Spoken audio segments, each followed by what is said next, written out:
then it's okay to follow the opinion of the companions in that issue. Jazakallah Shaykh. Okay, got a question here from Sister Zainab. She says, my question is about making dua after prayer. That's a supplication after the salah. She says some people say this supplication when you raise your hands straight after the salah with the imam, this is something not from Islam, basically. She writes with here. the imam? After. Okay, so the imam is making supplication after the salah. Okay. So is this something from Islam? Is there evidence for this? Okay.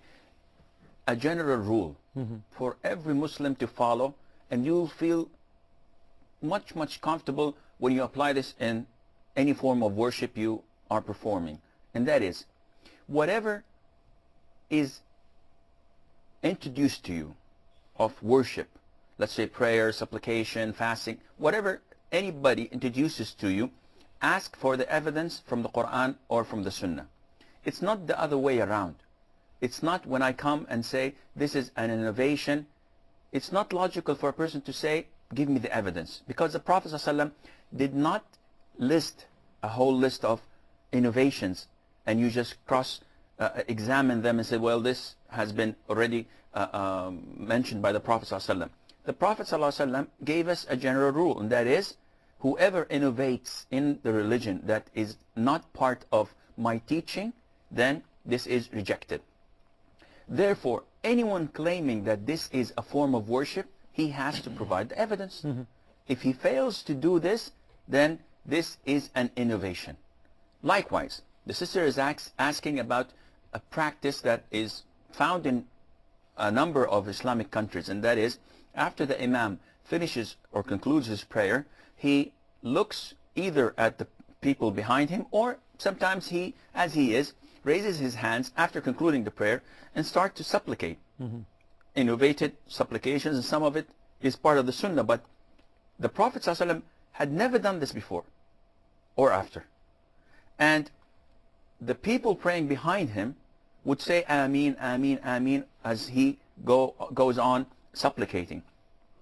It was never reported throughout the 10 years that the Prophet ﷺ had spent in Medina, and he used to pray 5 prayers, leading the 5 prayers, leading the congregation. Never ever was it reported that he had done this once. Neither did his 4 companions, Abu Bakr, Umar, Uthman, and Ali, and neither any of the companions had ever done such a thing. Therefore, we know, we understand, we can easily say without any hesitation that this is an innovation. And even if someone claims and said, well, this is something that is good, it's good innovation, we say that the Prophet ﷺ himself told us that every innovation is dalala, it's something that sets you astray, and it would take a person who innovates to hellfire.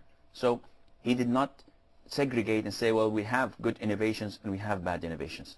So what about the other scenario where the person actually just raises their hands by themselves after the salah? Is this something which is from the Sunnah? Again, the Prophet ﷺ never did this, and his companions had never done this. And besides, supplicating, as Shaykh al-Islam Ibn Taymiyyah, may Allah have mercy on his soul, he says that during prayer, before you conclude your prayer, this is the time for supplicating. And after you finish prayer, this is time for dhikr, for remembering Allah. And the evidence behind that is that the Prophet ﷺ, when he taught the companions how to say the tashahhud and how to pray and ask Allah Azza wa Jal to praise the Prophet ﷺ at the very end of the salah, he told them that after you finish this, before you conclude your prayer, before you offer the salam, you may supplicate as much as you want, and you can ask Allah anything you wish. So he told them and instructed them to make this period of prayer after the tashahhud and before concluding the prayer to supplicate. Specific for supplication. Yes. And after salam, he taught them how to make dhikr, subhanallah, alhamdulillah, Allah Akbar 33 times, reciting the ayat al-kursi, the verse of kursi, and the last 3 chapters of the Quran, and so on. Jazakallah.